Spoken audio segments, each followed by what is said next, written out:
costs. No benefits. No friends. No friends. Yeah, just up to the gate, basically. Well, you put up to the gate. Line this up and thinking, like, If we put stuff in. Nice, that's much better. Oh, lovely. Right, so that's on. I need Brittany. Come on, Kennedy.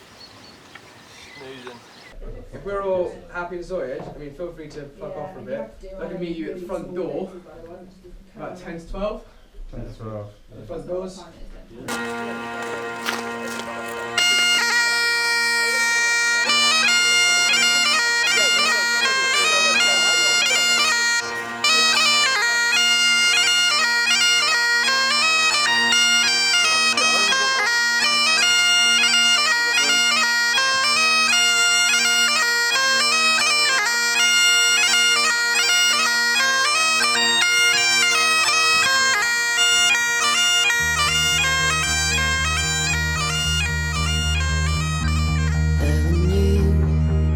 Isn't the right thing to do?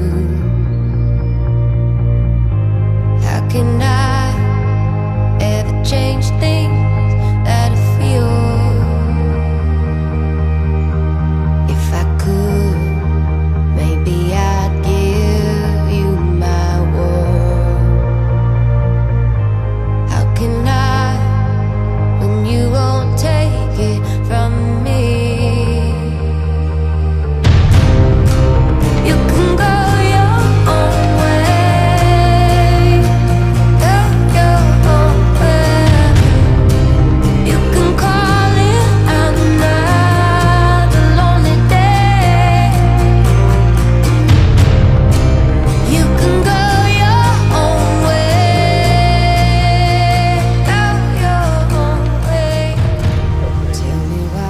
Chris, how you would sum up Frances, he confided to me that she was his yes girl.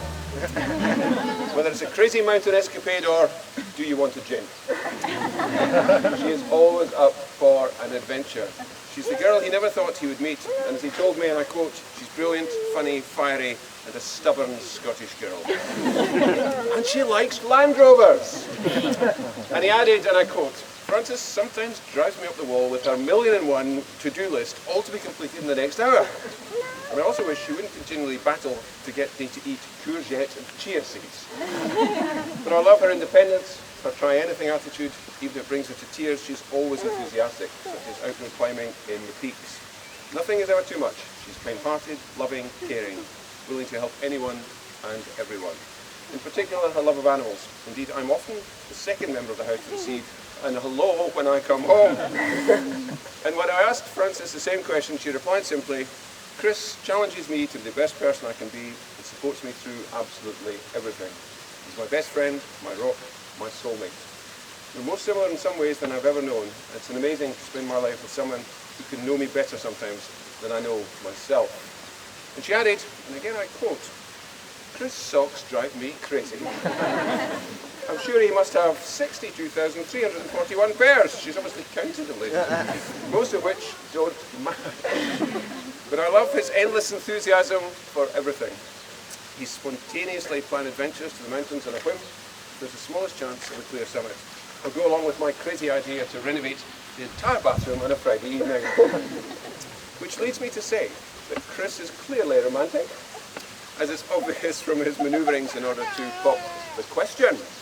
Now, Chris first started planning the proposal when they were on holiday in Australia in 2017.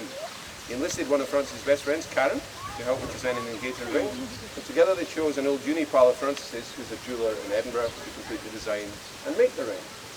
Plans of a mountaintop proposal sprang into Chris's mind. You saw a scene, him, Frances, Rab, alone on the summit of Scotland's second highest peak, Ben Macdui, game on. And so, on the 24th of July 2017, at the daft o'clock hour of 5 a.m, Frances was awoken by a somewhat over-enthusiastic Chris saying, let's go and climb some hills. Needless to say, she was not happy. After a long drive up to Linodee, where the conversation was, well, let's just say, terse at best, they embarked on the 42, yes, ladies and gentlemen, 42-kilometre walk. The sun was shining, and after some morning snacks, Francis' crankiness subsided slightly as they began to ascend the first of 3 Munros. Meanwhile, Chris's heart was in his mouth. Only Rab was in on the plan.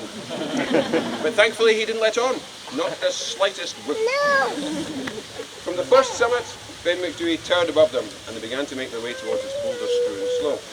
But after what seemed like hours and very few snacks, they arrived at the summit plateau to be greeted with breathtaking views and a host of other walkers taking shelter from the wind. The only thing on Francis's mind was lunch. But Chris insisted on a photo first. He went about setting up the GoPro, while Francis waited impatiently at the chosen spot. As they posed for the flash, Chris began his planned speech, which came out completely in the wrong order and made no sense whatsoever. He eventually gave up and got down on one knee and pulled out the ring. To total surprise, Francis threw Rab's leap to the ground and dropped to her knees. After remembering to say yes, and quite a few happy tears, they eventually sat down for lunch in one of the stone shelters on the summit. The walk home, wait for it, a further 21 kilometres, passed in a bit of a haze. Chris divulged all his proposal plans, and Francis learned that pretty much everyone knew about it, apart from her. They finally made it back to the landing, and Chris promised a nice meal out to celebrate on their way home. Wait for it, the fish and chips in Blair Gowrie were the best in the world, and I think they both deserve it.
I have a few words to say for Francis, and you'll be glad to hear it is only a few words. Because I know you're all waiting to hear the best men's speeches.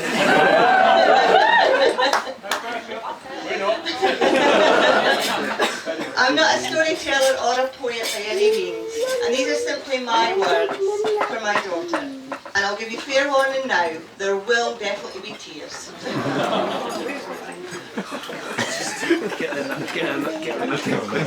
One final push, and you would hear it last.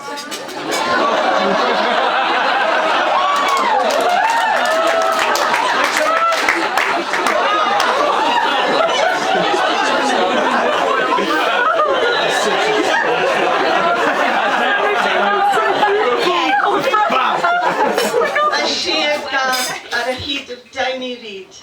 Joy, ecstatic joy, and wonder at a perfect teeny pinky holding fast, and my heart burst. Chubby chuckles, twinkling blue eyes, as fingers closed on the prize, hunger gone, and spoon held high. A moment's pause, and food went awa, and my heart burst. Shiny bright morn, polished sheen and skirt are-pressed, neat as a pin and so early dressed. A clatter of feet running to the school bus horn, one last turn, a wave, then gone, and my heart burst. Stages danced and mountains climbed, rivers fished and holiday memories made. We dogs aplenty and sat at markets Burrows laid. Francis will know what that means.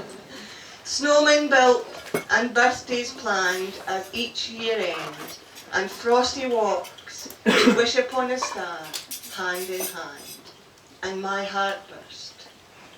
The darkest day, life's cruelest twist, a life, a love, all reason snatched away. Through numbing loss came strength together, and hands clasped tight, we made our way. And my heart burst. The rush of years, uni beckons and wings are spread. New skills learnt and nights of partying. So I heard.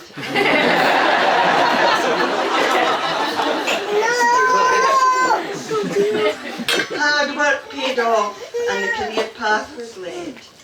Along the way, true friends were made, and my heart burst. Hands across the globe, saluting fun and friendship, adventure planned down under, paths crossed, life's partner found, and when a four-legged friend made free, walks abound. And my heart burst. And my heart bursts this day and has every day. With love and pride and joy, and all that you have achieved, and all you have become. My wonderful, beautiful daughter. And these are tears of happiness. So please join with me now to toast Frances as she joins hands with Chris to walk their path of life together. Frances and Chris.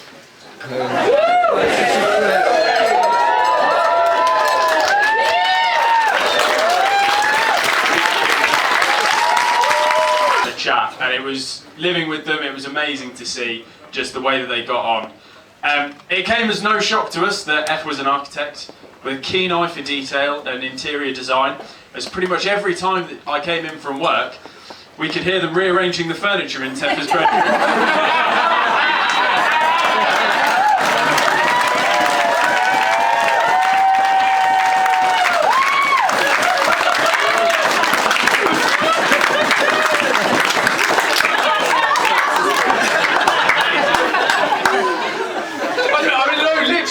Obviously, literally moving furniture.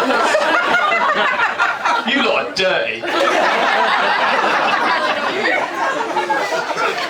And of course, then there was the first time that I met Frances. Unfortunately, that is one of the many stories that I am not allowed to tell. If anyone would like to know the story of the first time I met Frances, I'll be at the bar in 5 minutes. After those first 6 months, I could tell that Teffa's was just completely smitten with this amazing woman. I can completely understand why. After a few months, they had decided to actually call it quits on their whirlwind romance. Teffa's came home after dropping F off at the airport for the last time, and he slunk into the door, and I'm sat in the living room with the beer fridge next to me, and I could just see this look of devastation on his face.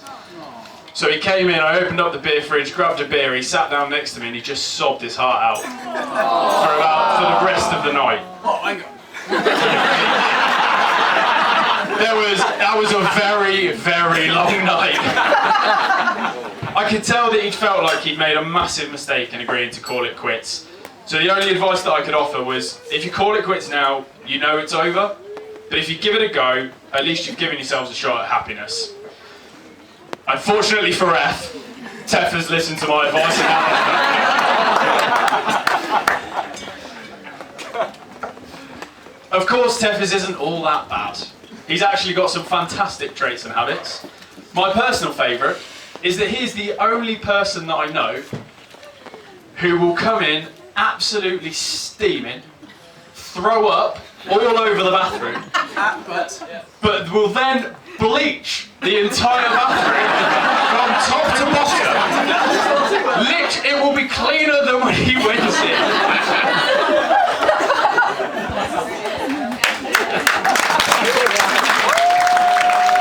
Okay, we're nearly there. Teffer showed he was ready for marriage over a year ago when he was on a friend's stag do. Not even his own stag do. Not his stag do, not his own stag do. He was really, His friend's really well stag do. On the Saturday, he outshone the stag. Okay? He was sat in a hot tub, surrounded by friends, surrounded by men, swigging whiskey from the bottle, and sucking on a cigar, proclaiming, and I will paraphrase for the more delicate ears, "Oh my God, this is the best effing stag do ever!" Shortly followed by falling out of the hot tub, chundering over the balcony, and then being carried to bed by his two best men, and being left to cuddle a Dixie. I think all of you at times have picked me up, quite literally off the floor, in several states, and managed to look after me, get me to bed, yeah, that happened as well, and managed to stick with me somehow, apart from Matt, who doesn't get a choice. But so them, along with others, have helped add a load of finishing touches to our fantastic venue this weekend, and making today flow as easily as possible, including herding all of you guys around this estate, so much so that we actually didn't need ramp, so yes, actually sent away.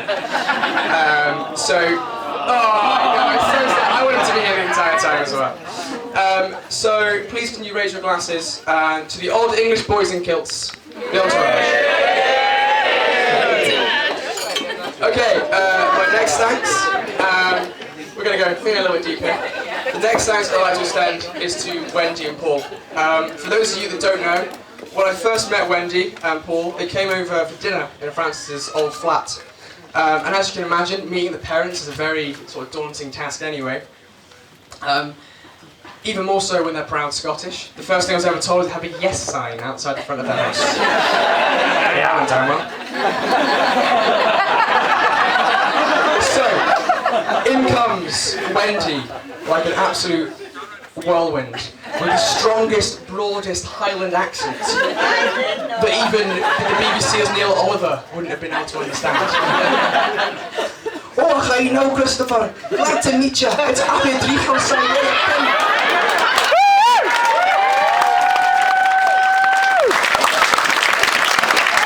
I have no idea why she's Welsh either.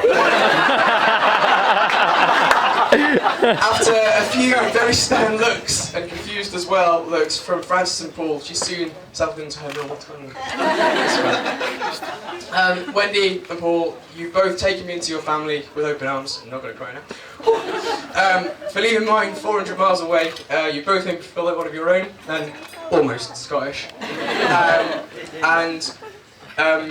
You both supported Francis and myself for the past 5 years, and through thick and thin, and I can only say thank you. So, ladies and gentlemen, to Wendy and Paul.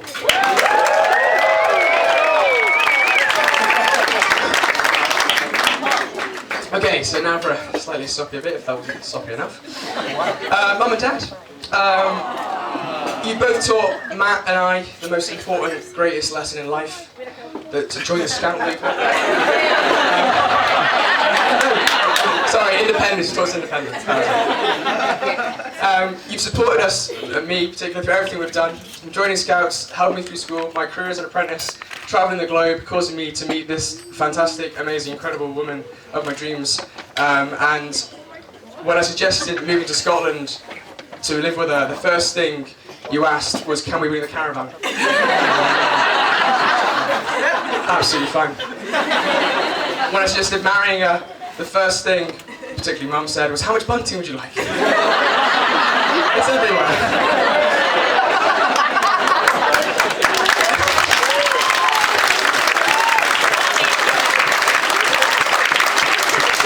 And when we suggested gin bottles, Mum personally took it upon herself to buy as many gin bottles as possible.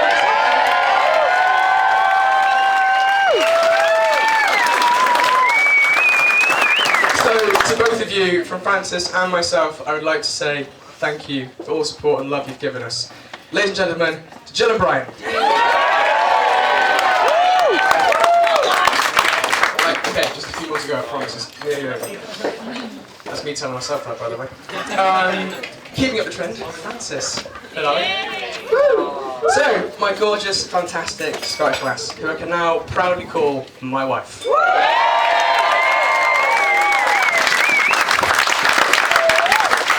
You have worked so hard on bringing today together. Late nights, deciding all the wee decorations have really paid off. I can actually count the hours sleep we've had on one hand over the past 96 hours, I think it's now been. You've worked so hard. The TVs are stunning, the house looks fantastic, and nobody noticed, by the way, that the arbor was 25 degrees off to the left. So that's fine. Yeah, that's a lie, it was not, it was perfect. I didn't make that joke, I'm sorry. So, Frances, you're my rock, you're my support, you're my flow of crazy ideas and adventures. You've yet to say no to a stupid idea, which you really should start doing. You're always up for an adventure, whether it's scrambling up the side of a mountain, driving the Landy over to Wainwright, or travelling some random part of the world, or even getting a puppy. With all this talk of great adventure, it's the downtime that I think really brings out our companionship. Yes, the adventures are cool, but when it comes...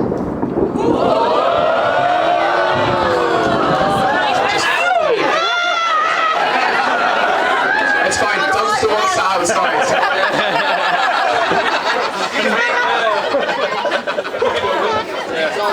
So yes, it's the downtime I think really brings us both out.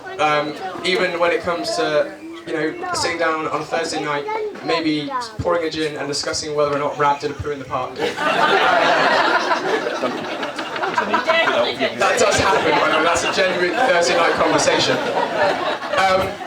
We always used to say how meeting each other turned our worlds upside down, and I honestly hope we both continue to do that. So, a massive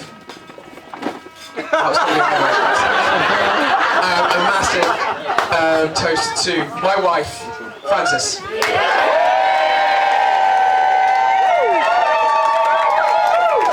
Okay, last one. This is the last one, I promise. So, my final thanks goes to all of you guys. I didn't realise there's many people in here. Yeah. Like my mum, it's surprising. It's right now. That's not helping. It's worse than Stacey Henry. Cheers, God. I should have. Yeah, this is the way you're going to put me out on this.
Oh look, I'm Chris, I've got a Land Rover. We should give a massive round of applause to our actual Aussie.